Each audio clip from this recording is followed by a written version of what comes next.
Le monde entier est frappé par cette crise internationale, disons cette crise sanitaire internationale causée par la maladie ou la pandémie à coronavirus qu'on appelle Covid-19. Cette maladie n'a pas frappé seulement l'Afrique du Sud ou le Sud-Africain ou bien les autres habitants des autres pays. Cette maladie a aussi frappé la communauté congolaise, précisément dans la ville de Cape Town où nous sommes.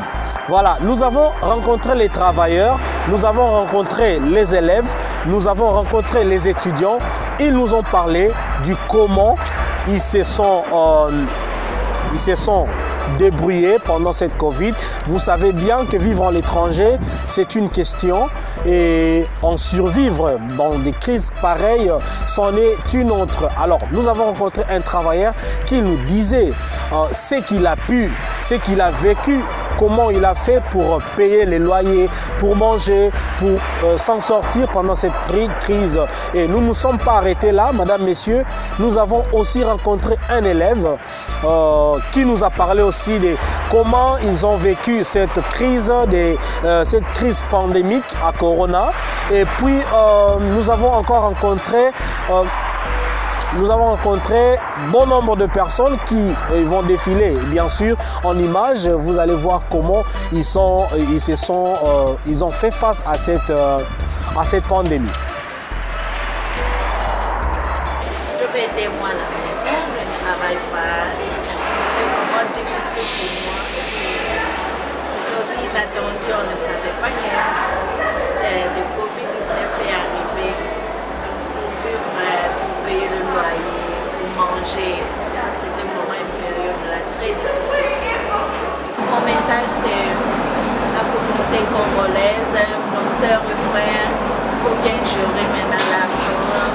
On ne connaît pas, on ne souhaite pas que ça puisse arriver encore, mais il faut savoir gérer l'argent. Il faut savoir comment se protéger contre cette période ici, bien porter nos masques, 1,50 m et les sanitizers, à chaque fois pour laver de mains, se protéger bien contre cette période ici. Ceux-là, ce sont ceux qui travaillent et ceux qui n'en vont pas à aller à l'école. Ils ont eu comment gérer cette période de crise si difficile. Et j'espère bien, vous aussi, vous avez eu votre moment à gérer. Je pense que nous étions en confinement. Ici, on l'a appelé lockdown, où rien ne marchait, personne ne sortait. Tout le monde était à l'intérieur de la maison, craignant la maladie. Et bien, donc, il fallait survivre. Et nous avons pensé aussi à rencontrer les gens qui n'ont pas du travail, des gens qui ont perdu leur travail, des gens qui n'ont plus de boulot à cause de cette pandémie. Suivez donc et nous allons nous retrouver tout juste après. Bonjour à tous, je m'appelle Giovanni Kibans, je vis en Afrique du Sud, précisément à Cape Town. Le confinement a été une action délicate pour le gouvernement afin de sauver des vies et on a tous coopéré à cette décision en restant chez nous à la maison. Le confinement s'est bien passé, mais bien que ça n'a pas été facile, on s'est habitué à rester à la maison et on a eu à perdre beaucoup de choses, ainsi que beaucoup de personnes. On a perdu des amis, des frères, des camarades, des collègues. Et on a perdu aussi des travails, on a perdu nos économies, on a tout épuisé. Mais sinon, ça a valu la peine parce qu'on devrait y rester à la maison. D'une manière ou d'une autre, on était obligé de rester à la maison afin de sauver notre vie ainsi que de protéger la vie de différentes personnes à l'extérieur. On espère à Dieu que tout va changer parce que la vie est devenue très difficile. Et chanceux sont ceux qui ont un petit travail, un petit emploi. Alors moi je pourrais dire aux Congolais, mes frères, mes chères Congolaises, il ne faut jamais attendre d'avoir un emploi venant d'une autre personne. Alors le confinement, ça a été une étape difficile. Cela aussi nous pousse à réveiller notre mental. Dans la vie, tout peut arriver n'importe quel moment. C'est bien de se lancer dans un genre de business que pour autant d'attendre d'être payé par quelqu'un d'autre. Parce que et même aussi les Sud-Africains ont maintenant du travail pour les emplois. Cultivons l'amour, laissons des préjugés, des raisonnements négatifs ou néfastes. Ne regardons pas les la culture, la tribu, soyons tous unis. On est venus tous ici pour chercher la vie et à se débrouiller. Ça serait mieux si nous avions cette habitude-là de s'entraider les uns les autres. Il y a beaucoup de vies, beaucoup de nos frères et sœurs qui souffrent à ce moment, qui traversent des difficultés que vous n'imaginez même pas. Alors, le changement peut arriver lorsque nous nous tenons debout pour aider. On n'a pas besoin de gaspiller des millions et des milliards. Le fils que vous avez, le peu que vous avez, ça portera une aide ou un soulagement intense. Vous avez entendu que c'est triste pour quelqu'un qui n'a pas d'emploi, qui doit payer les loyers, bien que certaines mesures ont été prises pour que les loyers soient un peu allégés, mais en tant qu'une personne qui a des besoins, en tant qu'une personne qui veut nécessairement vivre, il y avait quand même de quoi avoir un travail pour survivre tant soit peu à cette crise. Alors, nous ne sommes pas limités là, madame, messieurs, vous qui nous suivez. Nous nous sommes allés aussi vers le parent. Vous savez qu'il n'y avait pas l'école était fermée. Et certains parents, le papa n'allait plus au travail, donc il fallait rester avec les enfants à la maison. Alors, les parents ont survécu aussi à cette crise ou à cette pandémie pendant qu'ils étaient à la maison avec leurs enfants. Nous allons suivre ces parents que nous avons reçus, qui va nous dire comment il a vécu ces moments de confinement. Suivons. Je m'appelle Serge, je suis né à Kinshasa, père de famille, 4 enfants, mais j'habite en Afrique du Sud. Ça fait 14 ans que je suis ici en Afrique du Sud. Donc, pour mboka na biso Congo, donc, nasa papa et bana, na Kinshasa, ça fait 14 ans que j'ai quitté le pays. Je suis ici en Afrique du Sud, je vis ici en Afrique du Sud. Pour le moment, tout ça, la situation est vraiment pandémique, difficilement affectée dans le monde. Ça fait déjà à peu près, si je ne me trompe pas, 6 à 7 mois que la pandémie qui a affecté famille, même qu'on vivre en avis, surtout nous les étrangers, ça serait vraiment difficile à nous de vivre ici. Parce que même le travail, qu'on ne travaille plus, ça fait, pour moi, ça fait déjà 8 mois que je ne travaille plus. Et les gens souffrent de payer même des loyers, de manger et tout qu'on sort là. Même les enfants ne partaient pas à les écoles. En tout cas, c'est vraiment la situation actuelle pour le moment, c'est une situation difficile. Donc, bana ba okende classité, tout ça na et puis malade vraiment, ce serait malade des alliés. Donc il faut que nous protège. Vraiment malade des alliés, en tout cas ils ont aventure. Surtout que je suis allé accompagner mon frère à l'hôpital, en tout cas ça sera très difficile. Et j'ai vu dans mes yeux, en tout cas moi c'était pas facile. Alors vraiment pandémie qui est malade et aller. Il faut que toujours moi me ramène au sérieux. Donc laver les mains souvent avec le savon et utiliser vraiment sanitize. Donc malade vraiment ils allaient vraiment. Non, surtout pour nous les gens qui vivent dans l'étranger, le seul conseil, si tu travailles en tout cas, protégez votre travail. Donc il ne faut pas perdre votre travail parce que si tu perds ton travail, ça sera difficile pour toi pour chercher un autre travail. Donc je peux dire quoi? Ceux qui sont étrangers, aux Congolais, si tu es Congolais, aux Congolais, en tout cas, il faut battre la msala na yo parce que si vous travaillez,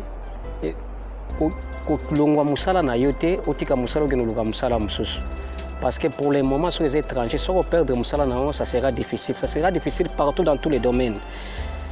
Les problèmes des permis de travail, et work permit en anglais disait souvent, résident permanent. Et puis les problèmes là, citoyens du pays premier. Alors, ce qui est tant que moi, Namboka, il serait étranger, aux gens Moussala, il faut le combattre la Moussala Nayo, pour protéger Moussala Nayo, pour quitter Moussala avant que soit Moussala Moussous. Et puis les conseils Moussou n'ont pas bandego, ceux qui aux gens Moussala au travail, le cas est fort que le cas mécanda est à la valable pour protéger Moussala Nayo. Donc, alors, pour les Sud-Africains, le gouvernement a toujours protégé Nabango parce que bazo zo to benga ba taxe donc bazo futa bango et puis bazo so salaire na par mois. Au contraire, les étrangers c'est difficile pour nous parce que les étrangers il faut futa ndako, il faut aller sabana et puis il y a les gens qui envoient l'argent au Congo. Il y en a bateau batinda mbongo na Congo. Alors Donc, pour nous, c'est côté du problème. C'est pour cela que surtout que les étrangers, avant la pandémie, ils avaient déjà des étrangers qui avaient des soucis à cause de ça. Alors, ce qu'on te demande, c'est de protéger et puis respecter les règles hygiéniques comme les règles de santé pour combattre la pandémie qui a affecté la famille et les camarades. Le seul conseil c'est ça, mais quitter le boulot, ça devient très difficile en Afrique du Sud pour chercher notre travail. Nous avons rencontré un élève et donc je vous invite à suivre ce qu'elle nous a dit. Bonjour, moi je m'appelle Charlotte Makendo, je suis du RC Congo et j'habite ici en Afrique du Sud pour 13 ans maintenant. While school is back, but only for matrics, like other grades will be slowly coming in phases though. Like they do not want to be a lot of people at school at the same time because otherwise social distancing will not be taking place. With the whole pandemic, coronavirus pandemic, there are many challenges as to before because right now like the teaching methods are different.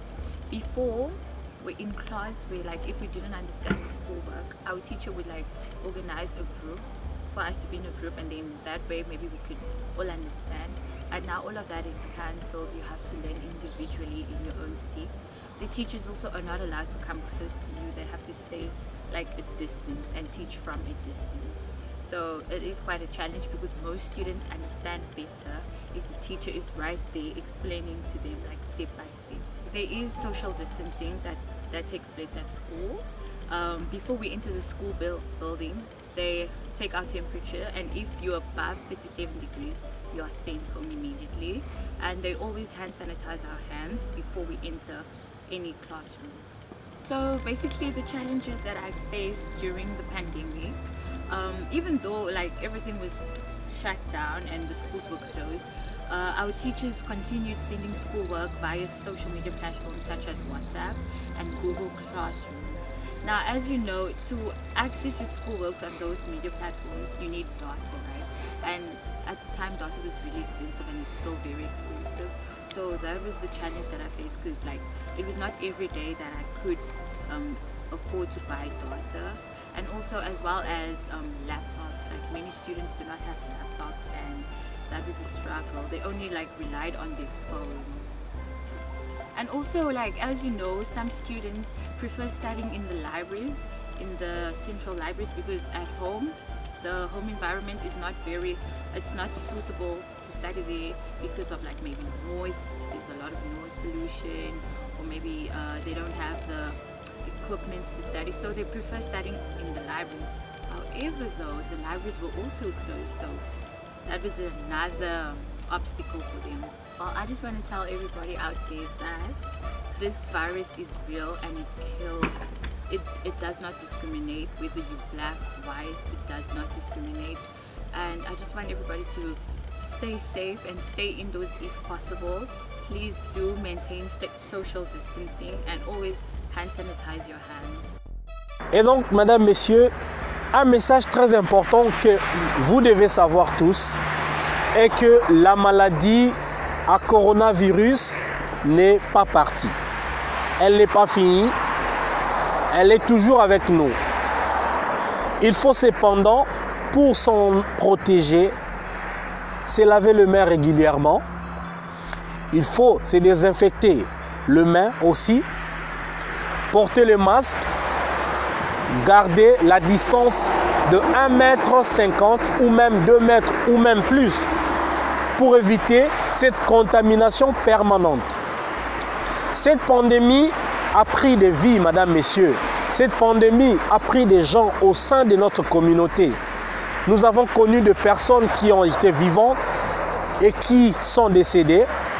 Nous avons connu des gens qui ont été atteints par cette maladie et qui ont été recouverts et qui ont été guéris et même qui sont en bonne santé.